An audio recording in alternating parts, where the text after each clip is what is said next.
Many imams recite the Quran in a very fast way during the Taraweeh or Qiyam al-Layl. They also perform ruku and sujood in a fast manner, which makes it difficult for the followers to supplicate properly. Is it allowed to pray in this manner? It is very common that many of the mosques, because they want to finish the full Quran in the month of Ramadan, in Taraweeh, and they want to make it as short as possible so people finish it, they do recite very fast, and very often you see that they go in the ruku and sujood very fast.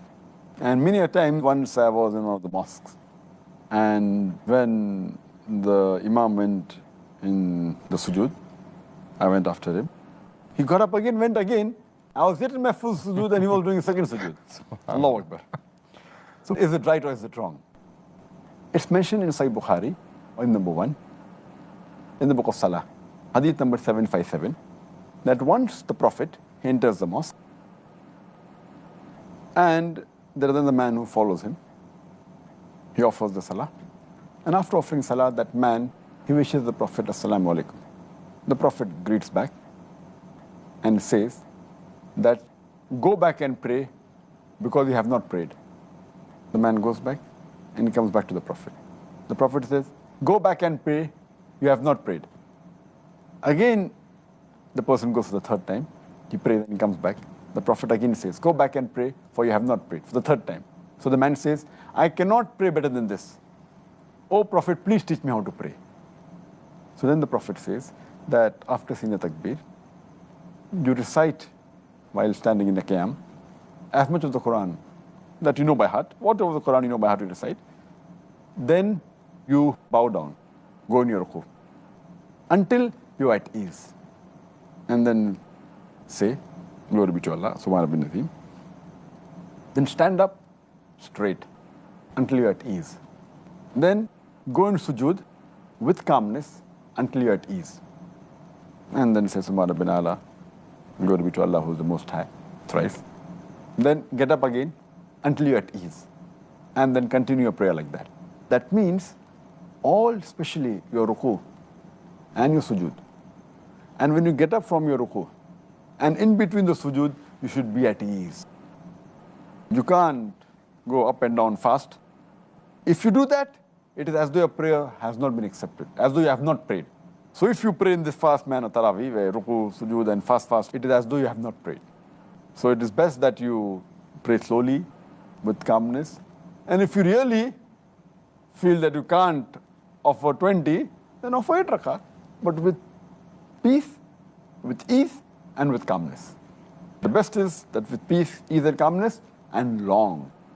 Taraweeh should be long. It should not be having competition with the other mosques, which we have many times. When the many mosques, they compete, who is going to finish the Taraweeh faster? Yes, that's very unfortunate, but it's true. Well, next question is it compulsory that the Imam should recite the complete Quran in the nights of Ramadan in Taraweeh? Is it necessary that the followers should listen to the whole of the Quran in Taraweeh? So 2 parts to the question. There is no hadith in which the Prophet has mentioned or in Sahaba that it is compulsory to recite the full Quran. It is preferable, it is mustahab. It's better because if you recite as much as the Quran in the month of Ramadan, it's good for you. So many people may not be reciting at home. So at least during the Qiyam al-Layl in Ramadan, the people at least listen to the Quran. So it's preferable, it's not a fard. But naturally, if it's recited in the Qiyam al-Layl, it's obligatory for the muqtadi, for the people praying behind to listen. But it's not a fard that you should recite the full Quran. But most of the mosques, majority of the mosques, complete the Quran because it's good, mashallah. There are some mosques which I know that it becomes difficult for people to listen because, if you have to recite the full Quran, the full month of Ramadan, it is about 1 juz a day, somewhere close to that. And it becomes difficult. So there are some mosques which pray half juz on average.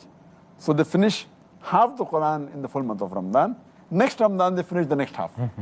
All is acceptable, but it's preferable to finish the full Quran, unless you know that there are small children and they cannot offer. So 1 or 2 mosques have it, alhamdulillah, no problem. But preferable to finish the full Quran, but it's not compulsory. Next question. Where should a woman pray Taraweeh? I think we've partly answered this question. At home or in the masjid? If she prays at home, can she lead the congregation or a congregation of women? It's mentioned in Sahih Targhib, hadith number 336, where the beloved Prophet said that the best mosque for a woman is her innermost room, her innermost chamber. And the best place for a woman to pray is her inner room. That's the best. And in another hadith of Musnad Ahmad, volume number 6, hadith number 27202, which also mentioned in Sahih Targhib, hadith number 335, once a lady asked the Prophet, I would love to pray with you. The lady said. And the Prophet replied, I know you'd love to pray with me, but your prayer in your inner room would be better than praying in your house. The prayer in your house would be better than praying in the courtyard. Your praying in your courtyard would be better than praying in the mosque where you live, where around your people. Your praying in the mosque where you live, around your people, is better than praying in my mosque. So that means for a woman, the best prayer is the inner room. MashaAllah. And the way is hadith that praying in your room is better than the house better than the courtyard better than the mosque in your area, then mosque in your better than the mosque of the Prophet. Though the Prophet said, it's mentioned in Sahih Muslim, volume number 2, hadith number 3210, that praying in my mosque is equivalent to 1,000 prayers. That means if you pray in the mosque of Muhammad, it's equal to praying 1,000 times in any other mosque. But this hadith is mainly referring to the men, because no two Sahih hadith can contradict. So this hadith mainly refers to the men. For the women, the best place is the house, especially her inner room. And there's a hadith in Sunan Abu Dawud, volume number 1, book of Salah, hadith number 591. Warqa, may Allah be pleased with her. Ameen. She comes to the Prophet and says that I would like to have a muaddin in my house, and the Prophet gave her permission. The next hadith, Sunan Abu Dawud, volume number 1, book of Salah, hadith number 592, it says that Muhammad Sallallahu Alaihi Wasallam, he went to a house after appointing the muaddin, and he asked her to lead the prayer in congregation, and the women in the house, they joined her. And the narrator says that he saw the muaddin, he was an old person. It's further mentioned in a Sahih hadith of Bayhaqi, hadith number 1922. Hazrat Aisha, may Allah be pleased with her, who's the wife of the Prophet, she says that she led the congregation of the women. She was the imam, but she stood in the middle of the row. And another hadith in Musannaf ibn Abi Shayba, hadith number 4953, say Salma, who was also the wife of the Prophet, may Allah be pleased with her. Ameen. Even she said that she was the imam of a congregation of women, and she was standing in the center of the first row. So here it indicates that the women, they can pray, but it is better for them to pray in the inner room, better than going in the mosque. But they are permitted to go in the mosque, as we discussed earlier yesterday, that praying in the mosque is permitted, but for them the inner room is better than the house is better than the courtyard better than the mosque close to them, than the mosque of the Prophet. But they can pray, they can go to the mosque. If they pray at home, they can have a congregation, there's no problem at all, and a woman can lead the congregation according to the various hadith. The most grievous amongst the errors in the first category, that is errors committed regarding the obligatory rules and regulations of fasting, is the most common is that Muslims, many a times, they don't do the niyyah for fasting. Intention is very important. Without niyyah, without intention, the fasting is not accepted. So making intention is obligatory. And we'll be discussing this, inshallah, in detail, inshallah, tomorrow. The second error is that many a times, Muslims, even after the Fajr Azan has started, yet they continue eating. And they think that the end of suhoor time is only at the end of the Fajr Azan. In fact, the moment the Fajr Azan starts, the moment the beginning of dawn starts, the suhoor time ends. So this is error which normally nullifies or invalidates the fast. The third error in the first category is that many people, they delay paying their zakatul fitr. And many times they pay after the Eid al-Fitr salah. If we pay the zakatul fitr after Eid al-Fitr, then it is like normal charity. It does not come under the zakatul fitr. So these three are the most grievous in the first category. The common errors committed in the second category, that is errors that are contradicting the sunnah of the fasting, is number one, many people, they skip their suhoor. Some people, they have an early suhoor. That is, they have the suhoor 1 or 2 hours before the Fajr time. In fact, suhoor is a blessing. Every Muslim should have it. And the Prophet said, we should delay the suhoor as much as possible. We should have it till just before the Fajr time. The third mistake committed by Muslims in this category is that they delay opening their fast. They delay the iftar. And our Prophet ﷺ said that the people will be good as long as they hasten in breaking the iftar. That means immediately after sunset, they should break the iftar. The fourth common error in this category is that many Muslims, they read unauthentic dua during iftar. The most authentic dua, as far as iftar is concerned, is Zahab al-Zama, wa abtallat uruku, wa sabat al-arj, inshallah. Which means that my thirst is quenched, the veins are moistened, and the ajr is near, inshallah, God willing.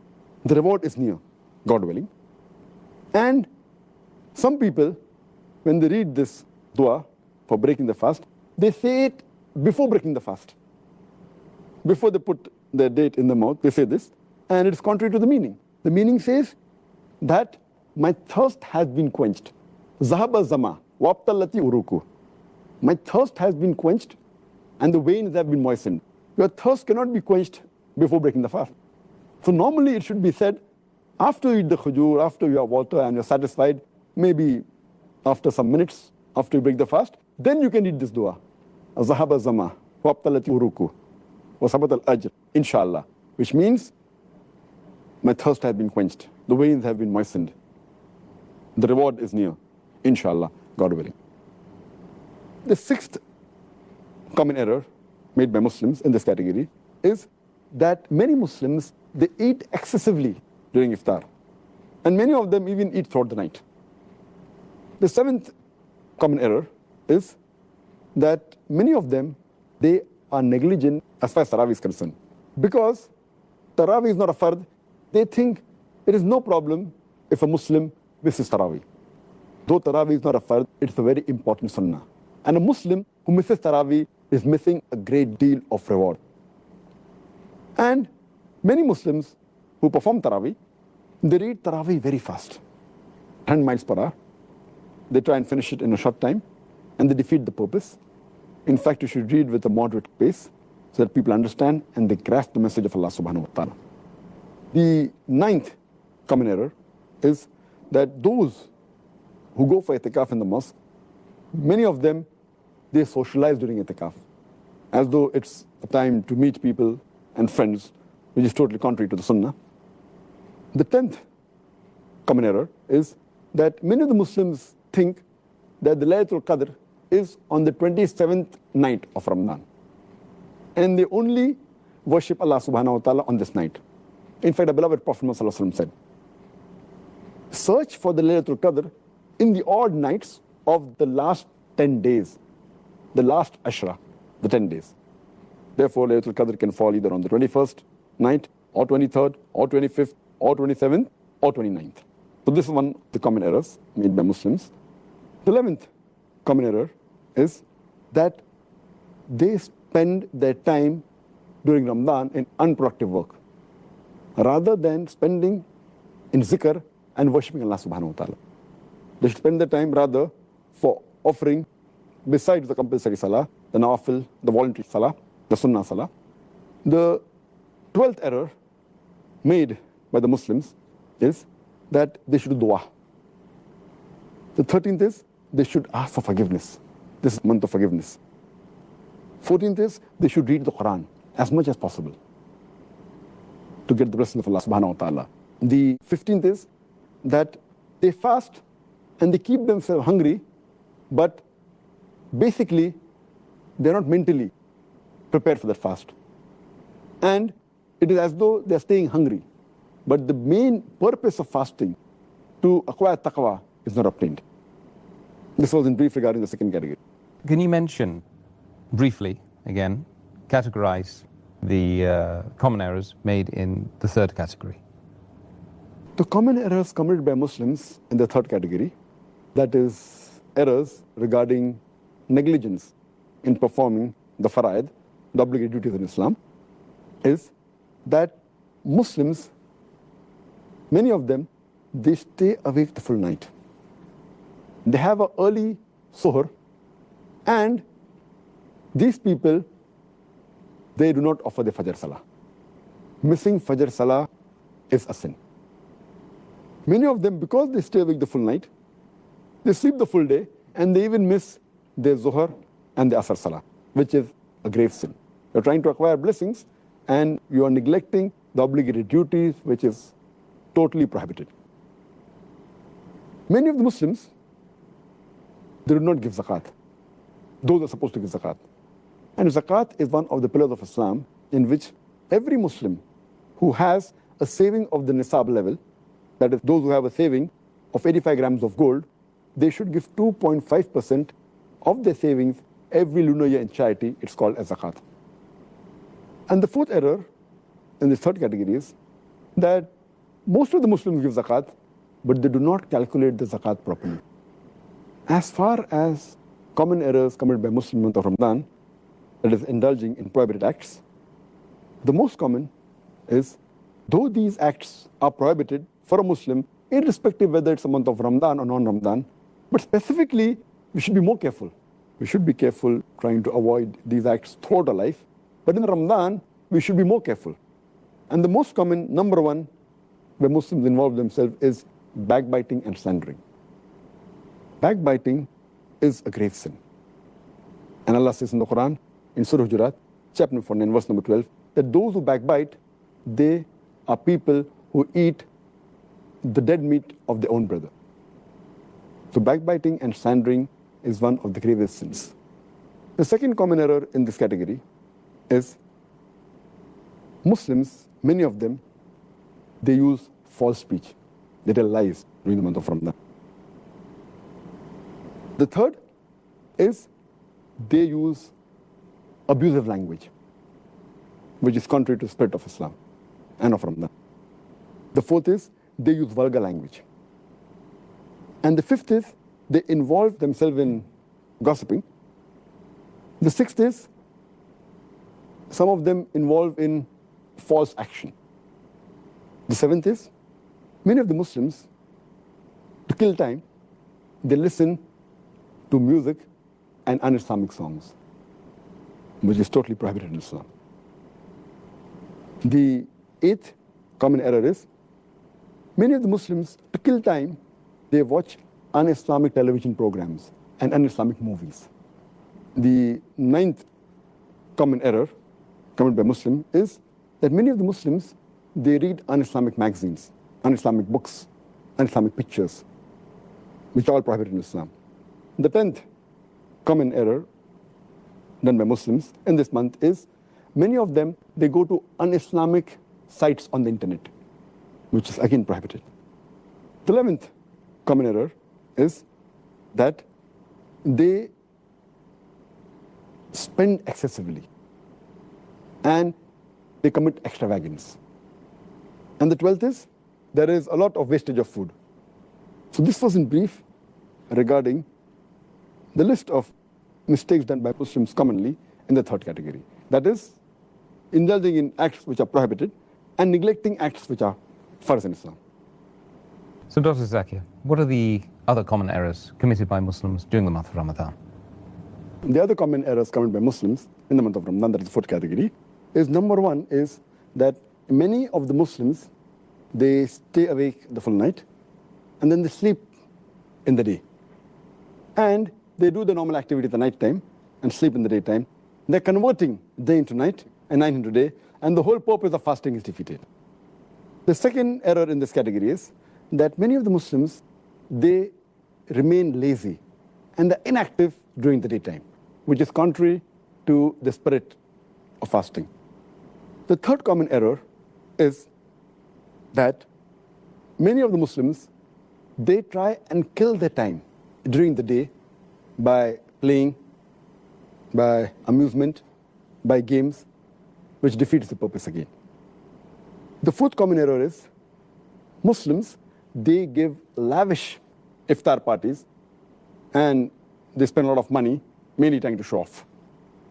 The fifth common error, many of the Muslims, they ask the women folk in their family to prepare a variety of dishes for iftar and for suhoor, thus making the women in the family spend the majority of the time in the kitchen. In fact, the family should spend most of the time in remembering Allah subhanahu wa ta'ala. And if the women folk do more du'as, inshallah, even the men will benefit. Even their sin will be forgiven, inshallah. The sixth common error is that many of the Muslims, they renovate their house and their shop in the month of Ramadan, spend more time in that than remembering Allah subhanahu wa ta'ala. The seventh common error is that many of the Muslims, they spend their nights, instead of remembering Allah subhanahu wa ta'ala, in activities which are unproductive. For example, they spend the time in excessive socializing after Taraweeh. That is the eighth error. Ninth is, many of the Muslims, they spend many nights and most parts of their nights in shopping. The 10th common error is, many of the Muslims, they spend most of the time in the night in eating. The 11th is, many of the Muslims, they spend their time in robing and in loitering during the night. And the 12th common error is, the last 10 days of Ramadan are mainly the days in which the Muslims should do more ibadah. But most of the Muslims, they spend time in shopping, in celebrating, and preparing themselves for Eid. And most of them spend time in activities that are unproductive rather than spending the time in ibadah. These are some of the other common errors which Muslims commit, and I hope, inshallah, that they will abstain from these errors in future. Inshallah. Ajmain. So the next question is, are there any common errors that you can mention relationship to culture and country? All the errors that I mentioned earlier were general Muslims throughout the world. There are some errors which are made mainly by people living in a certain country, belonging to a certain culture. For example, in the Indian subcontinent, there are people living in India, in Pakistan, in Sri Lanka. During Ramadan, many of the Muslims, in the night, they play night cricket. And they spend most of the time in night cricket rather than doing ibadah of Allah subhanahu wa ta'ala. So this playing night cricket is more common in the Indian subcontinent. Now, if you go to the Arab countries, especially the Gulf countries, there, many of the offices, many of the working places, that is in the market, etc., they change their timings. They hardly work for a couple of hours in the daytime, and they open most of the time during night. So what happens? It encourages people to do shopping in the night rather than in the day, and they get more business, and they're inviting people rather in spending time in remembering Allah subhanahu wa ta'ala. Muslims spend their time in shopping and eating during night time. And furthermore, those people who are employed in these shops, they're forced to come at night time because it's their duty. So these Muslims are even preventing their employees, rather than remembering Allah subhanahu wa ta'ala, they're involving themselves in business and spending most of the time in activities which are not according to the sunnah.